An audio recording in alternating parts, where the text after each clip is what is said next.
Hello friends, target with Sonu में आपका welcome है। आई होप आप अच्छे होंगे और आपके माता पिता भी अच्छे होंगे। चलिए आज आपको हम मैथ पेडागोजी कराएंगे।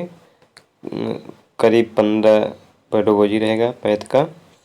तो आप लोग पूरा वीडियो वॉच करना और बताना कि मतलब 15 में से आपको कितना मिला हुआ है अंक। तो हम देखते हैं 106 नंबर है। गणित को पढ़ाने के लिए खेल और पहेलियाँ प्रभावकारी रणनीतियाँ हैं, क्योंकि यह निम्नलिखित को बढ़ावा देने में सहायक होती हैं। पहला है कार्यविधिक समझ, दूसरा है संकल्पात्मक समझ, तीसरा है उपयोग आधारित समझ, चौथा है तथ्यात्मक समझ। तो आप लोग बताइएगा इसमें से कौन सा ऑप्शन सही रहेगा।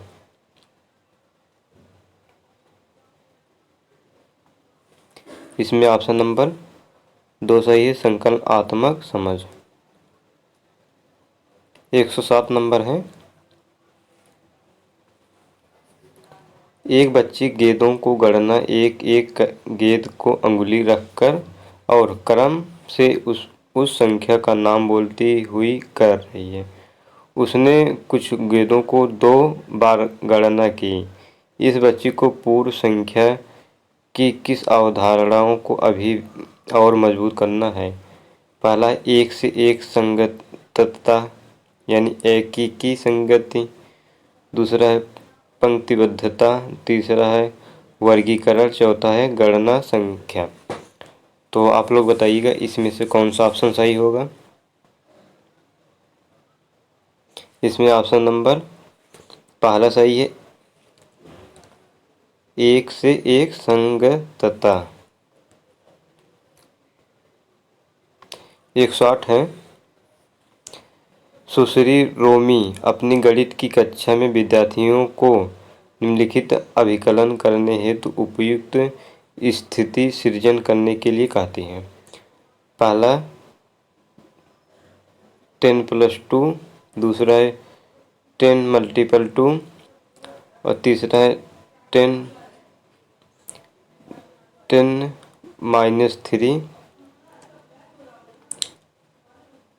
और चौथा है 10 डिवीजन 2। तो पहला है इसमें मिश्रित प्रकार की समस्याएं देखकर वह अपने शिक्षार्थियों के समस्या समाधान कौशल का परीक्षण कर रही है। दूसरा है वह विद्यार्थियों को भाषा निपुणता की परीक्षा कर रही है। तीसरा है वह विद्यार्थियों को गणितीय कथनों और समस्या समाधान कौशल के विकास में सहायता करने का प्रयास कर रही है। चौथा है विद्यार्थियों को कुछ कार्य देकर वह अपनी कक्षा में अनुशासन कायम करने की कोशिश कर रही है। तो आप लोग बताइएगा कौन सा ऑप्शन सही है। इसमें ऑप्शन नंबर तीसरा सही है हमारा। वह शिक्षार्थियों की गणितीय कथनों और समस्या समाधान कौशल के विकास में सहायता करने का प्रयास कर रही है। 109 है। मिनी ने अपनी शिक्षिका को कहा, मैं एक आयत बनाया जिसकी सभी भुजाएं 4 सेंटीमीटर है। निम्नलिखित में से कौन सा कथन सही है। पहला है एक आयत की सभी भुजाएं बराबर नहीं हो सकती हैं। दूसरा है सभी वर्ग आयत होते हैं और तीसरा है सभी आयत वर्ग होते हैं। एक वर्ग और एक आयत में कोई संबंध नहीं होता है। तो आप लोग बताइएगा कौन सा ऑप्शन सही है। इसमें ऑप्शन नंबर 2 है सभी वर्ग आयत होते हैं।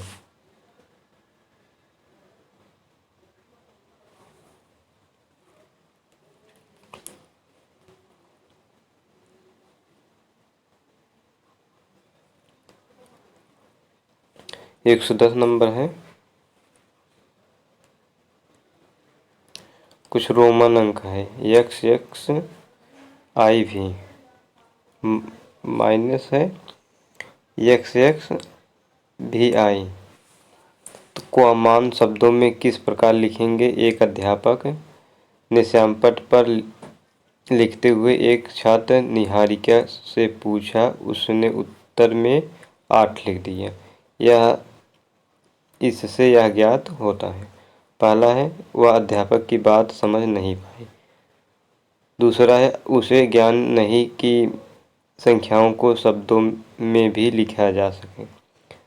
तीसरा है वह संख्या को शब्दों में लिखना नहीं जानती। चौथा है वह समझती है कि अंकों में लिखना तथा शब्दों में लिखना एक समान है। तो आप लोग बताइएगा इसमें से कौन सा ऑप्शन सही है। इसमें ऑप्शन नंबर तीसरा है वह संख्या को शब्दों में लिखना नहीं जानती है। 111 है मनीष गणित का अध्यापक है। वह श्यामपट्ट पर निम्न समीकरण लिख देता है। देखिए 3 गुणे 4 बराबर 4 गुणे 3, 6 गुणे 5 बराबर 5 गुणे 6, ए गुणे बी बराबर बी गुणे ए, सी गुणे डी बराबर डी गुणे सी। उपरोक्त लिखी गई समीकरण किस नियम का पालन कर रही है। पहला है संख्याओं को के गुणन प्रतिलोम का। दूसरा संख्याओं के गुणन क्रम विनिमेयता का। तीसरा है संख्याओं के योग की क्रम विनिमेयता का। चौथा उपरोक्त सभी नियमों का। तो आप लोग बताइएगा इसमें से कौन सा ऑप्शन सही है।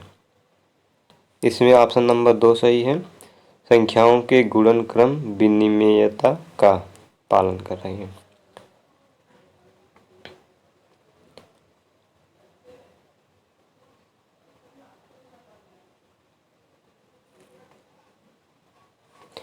देखिए 112 है गणित के एक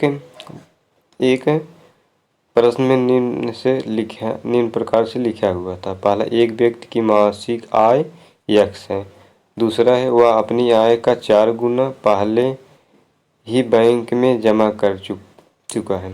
तीसरा है वह अपनी कुल आय का 3/4 भाग खर्च कर देता है तथा शेष 1000 अपने पुत्र को दे देता है। उपरोक्त आधार पर उसके इस विवरण को किस समीकरण द्वारा दर्शाया जा सकता है।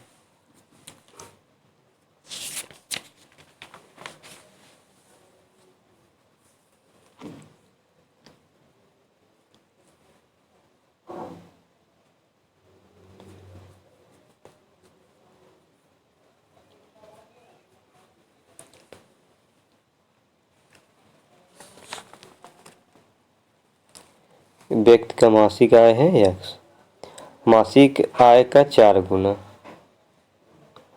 बैंक में जमा करता है यानी 4x हो गया। और कुल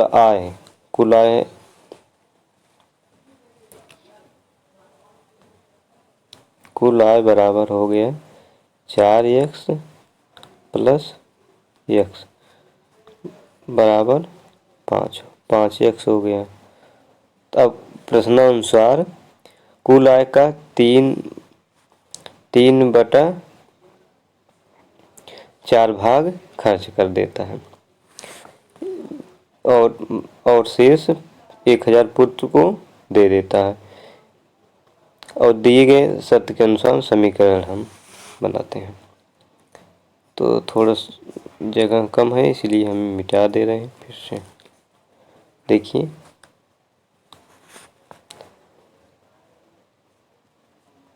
कुल आय है 5x माइनस 5x में से 3/4 खर्च कर देता है बराबर पुत्र का 1000।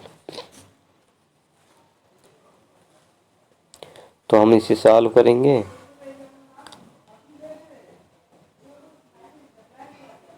तीन बचे 15, 5x माइनस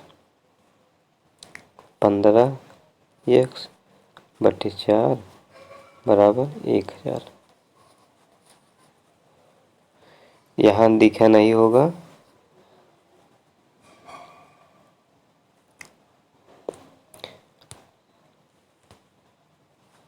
इसलिए हमारा ऑप्शन नंबर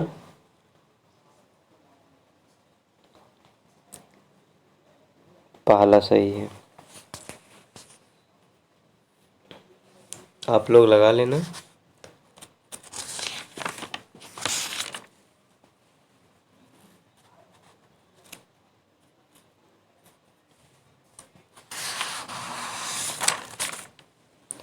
113 नंबर है।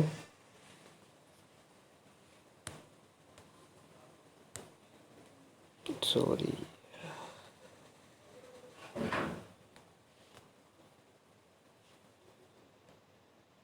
113 है। गणित में निम्न में से कौन सा चरण समस्या समाधान विधि का नहीं है? पहला है शारीरिक सौष्ठव को अधिक महत्व देना। दूसरा है आंकड़ों का संकलन तथा व्याख्या करना। तीसरा निष्कर्ष निकालना तथा सामान्यीकरण करना। चौथा है समस्या को समझना और परिभाषित करना। तो आप लोग बताइएगा इसमें से कौन सा ऑप्शन सही है? इसमें ऑप्शन नंबर सही है, शारीरिक सौष्ठव की अधिक महत्व देना। हमारा ये निगेटिव है, इसलिए हमारा ऑप्शन नंबर पहला सही है। 114 है। प्रोजेक्ट यथार्थ जीवन का ही एक भाग है जो विद्यालय में प्रदान किया जाता है। यह कथन किसका है? पहला है स्टीवेंसन का, दूसरा पार्कर का, तीसरा है बेलार्ड का, चौथा है मैकडूगल का। तो आप लोग बताइएगा इसमें से कौन सा ऑप्शन सही है? इसमें ऑप्शन नंबर पहला सही है, स्टीवेंसन का।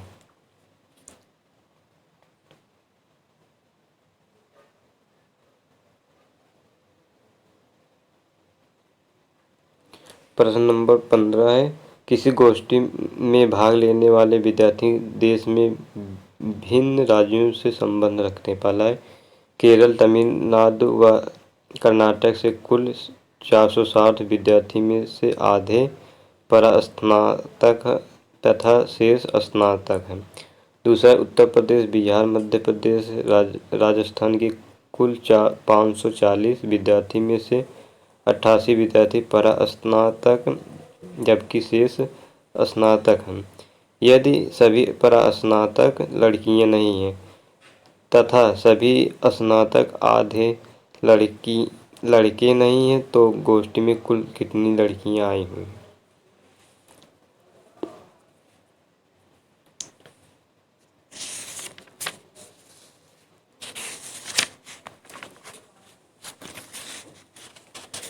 इसको हम छोड़ देते हैं।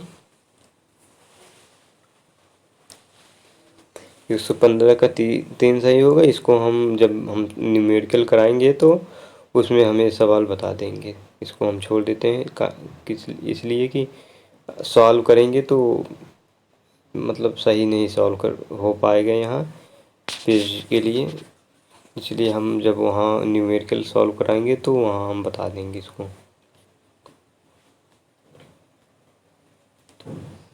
116 है। गणित की वह शाखा जिसके अंतर्गत हम आकृतियों अथवा आकारों का अध्ययन करते हैं कहलाती है। पहला अंकगणितीय शाखा, दूसरा ज्यामितीय शाखा, तीसरा बीजगणितीय शाखा, चौथा ये सभी। तो आप लोग बताइएगा इसमें से कौन सा ऑप्शन सही है? इसमें से ऑप्शन नंबर दूसरा सही, ज्यामितीय शाखा। 117 है। गणित की वह विधि जिसका मुख्य सिद्धांत जीवन द्वारा सीखना या क्रिया द्वारा सीखना है वह है प्रयोगशाला विधि, दूसरा निगमन विधि, तीसरा है विश्लेषण विधि, चौथा है प्रयोजना विधि। तो आप लोग बताइएगा इसमें से कौन सा ऑप्शन सही है? इसमें से ऑप्शन नंबर चौथा सही है, प्रयोजना विधि। 118 है। मध्यकाल में महागणितज्ञ ब्रह्मगुप्त के अनुसार कौन सा कथन सही नहीं है? पहला है धन संख्या और ऋण संख्या का गुणन ऋण संख्या होता है।